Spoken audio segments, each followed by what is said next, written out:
박수 칠까요? 네. 시작하겠습니다. 하나, 둘, 셋.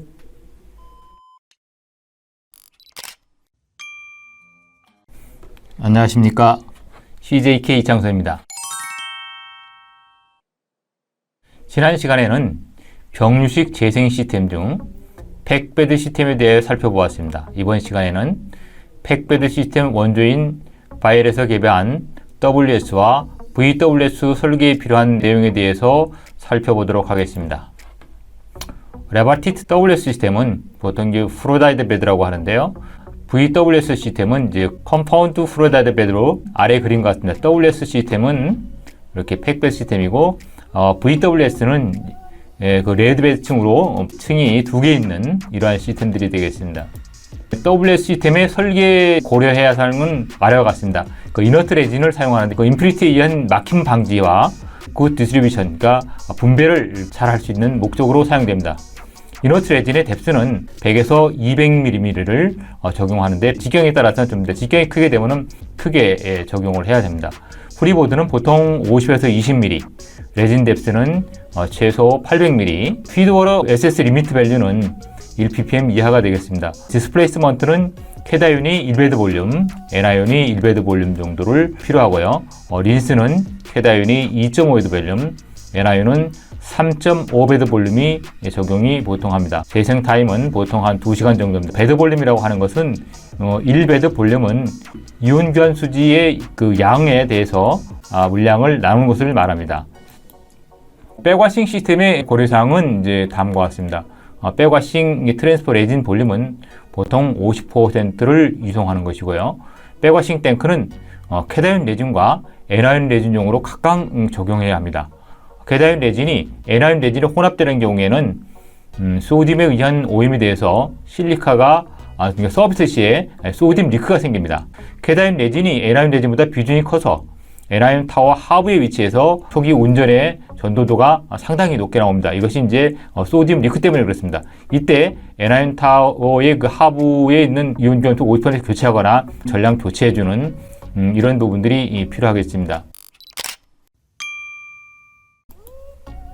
백와싱 시스템의 구성은 아래의 그림과 같습니다. 팩베드 이온 교환수의 타워가 백와싱 탱크가 있어서 50% 정도를 백와싱 탱크로 이송을 한 뒤에 여기서 역세를 한 뒤에 다시 이송을 해서 트랜스퍼 물레에서 다시 레진을 이송해서 팩베드 시스템을 구성하는 이런 것이 되겠습니다. 양이온탑은 양이온탑용 백와싱 탱크와 음이온탑은 음이온탑 백와싱 탱크가 필요합니다. 서비스 프로 레이트는 LV가 10m/h 이상을 적용합니다. 최소 미니멈이 8m/h 이상이 돼야만이 이온 교환 수지 레진을 띄울 수가 있거든요. 최소 8m/h 이상이 돼야 되는데 보통은 10m/h 이상을 적용하고 최소 맥시멈 50m/h를 초과하지 않습니다. 왜냐하면 50m/h가 유속이 빠르기 때문에 차압이 높게 발생할 수 있어서 50 이하로 운전을 하게 됩니다. 운전 시에 인터럽션 단독적으로 운전 정지가 빈번한 경우에는 WS 시스템이 적용하기 좀 어렵습니다. 운전 정지 없이 사이클을 실시해서 운전을 하게 되겠습니다. 서비스 플로우 레이트 컨트롤은 맥시멈 40m/h, 최소 미니멈 10m/h 범위에서 유량을 조절할 수가 있습니다. 8m/h보다 낮게 되게 되면은 베드층이 깨져서 보통 파괴가 돼가지고 컴팩션 한 뒤에 다시 해야 되기 때문에 이런 문제들이 있습니다. 컴파운드 프로다이드 베드가 적용할 때는 위크 캐타윤 내지는 MR 카리티가 한 40% 이상인 경우에 컴파운드 프로다이드 베드는 이렇게 베드층이 두 개로다가 돼 있는 아래층 같은 경우에는 위크 쪽이고 위에는 스트롱 쪽을 보통 합니다. 그래서 그 위크 N아이온 또 레진에서 적용하는 것은 유기물 제거용으로 할 경우에 VWS 시스템을 사용합니다. 액티베이트 카본 같은 경우에는 유기물 중에서 분자량이 큰 것들 유기물들 보통 제거하고 분자량이 작은 것 같은 경우는 패칭을 시키거든요. 그래서 위크 N아이온 레진이라든가 제거를 할 수가 있습니다. 컴파운드 프로다이드 베드는 레진량이 많은 경우에 싱글 베드로 구성하기 어려운 경우에도 적용을 합니다. VWS는 레진장이 많아서 싱글 베드로 시스템 구성을 3m 정도 이렇게 레진장이 많아서 이런 경우에는 방을 두 개로 나누어서 이렇게 적용하기도 합니다. 리프트 베드 시스템은 원 베셀 내에 투 챔버가 있는 같은 레진을 둔 경우입니다. 하부에 챔버를 백워싱 탱크로 겸용하는 그런 시스템입니다. 상부와 하부의 레진은 이제 상부 쪽에가 2배 정도, 그 다음에 아래쪽에서 보통 60에서 70%, 아래쪽은 한 30에서 40% 정도 레진을 넣고요. 상부 백워싱은 50% 이상의 백워싱하는 이런 것을 이제 보통 리프트베드 시스템이라고 합니다. 많이 사용하지는 않습니다만은 알아두시는 게 좋을 것 같습니다. 멀티스텝 시스템이라고 하는 부분들은 그림과 같이 싱글 베셀 내에 여러 개의 챔버를 두고 이 챔버 내에 양이온 수지와 음이온 교환 수지층을 적용을 해서 시스템하는 이런 시스템입니다. 그래서 양이온, 음이온, 양이온 이렇게 되어 있는 이런 멀티 스텝 시스템이라고 보통 얘기를 합니다. VWS 시스템에서 위크 애나이온이 애나이온 재생 시에 주의해야 할 점은 실리카가 위크 애나이온으로 내려와서 위크 애나이온에서 산성 조건이 되면서 소듐 실리케이트, 그러니까 NaSiO2 침전으로 이온 교환 수지가 위크 애나이온 쪽이 오염이 되게 됩니다. 이렇게 되게 되면 서브스시에 실리카 리크가 생길 수 있습니다. 이러한 경우에는 가성소다를 약 한 2% 정도로 사용하는 것이 바람직합니다. 그래서 고농도로 사용하게 되면 초기 때 실리카가 많이 나오기 때문에 주의를 하셔야 된다. 싱글 베드인 경우에는 큰 문제가 없습니다만 위크애나이온에서는 실리카 오염이 생기게 되면 스페셜로 이제 그 클리닝을 하지만은 약품 재생을 하는데 약품으로다 클리닝을 할 때도 완전하게 제거가 하기가 어렵습니다. 그래서 잘 하셔야 됩니다.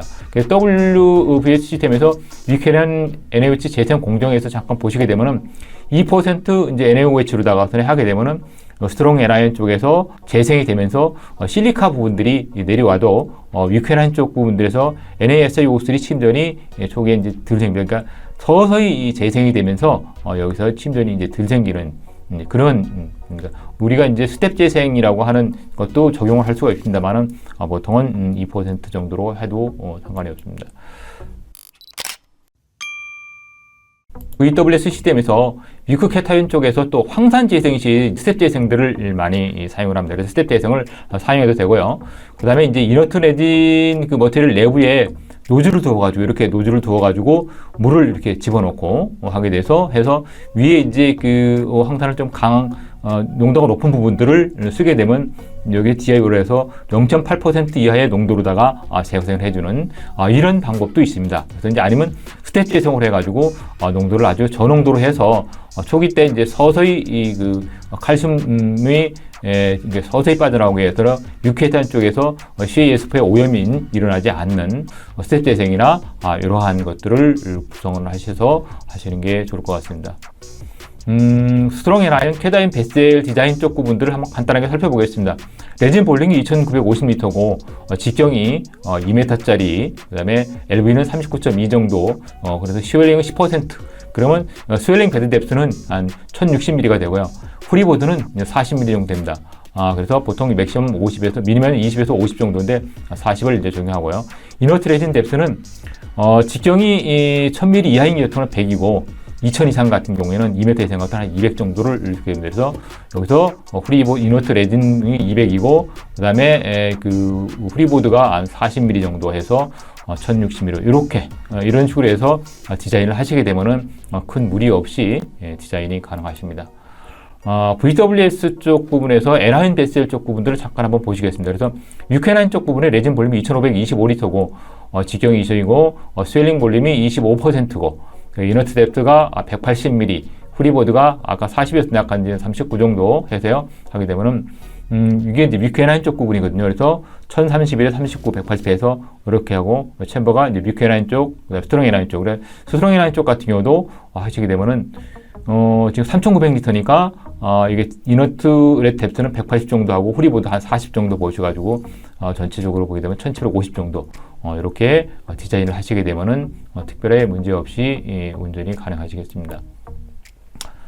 이온 교환 수지를 이제 백워시 탱크로다 레진을 트랜스퍼할 경우에 이제 보통 레진과 물의 이제 그 비율을 보통 물이 2에 레진 1, 최소 물과 레진이 1대1 이상 돼야 됩니다. 그래서 유속은 1m/s 정도 정도로 돼야 되고요.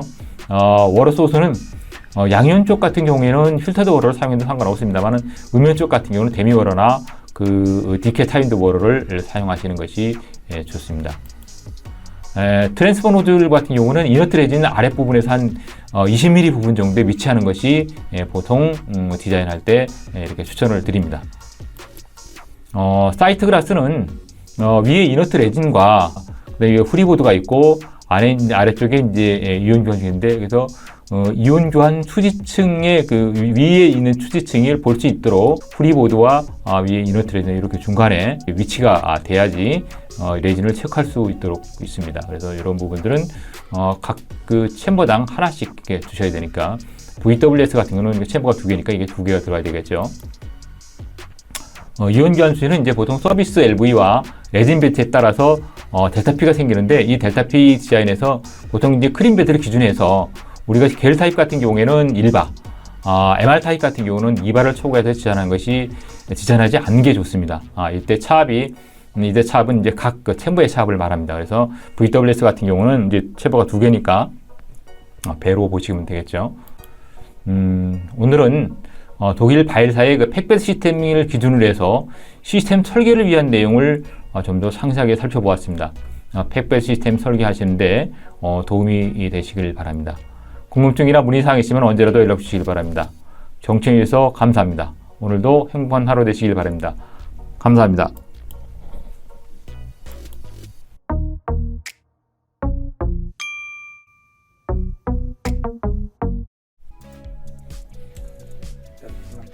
네.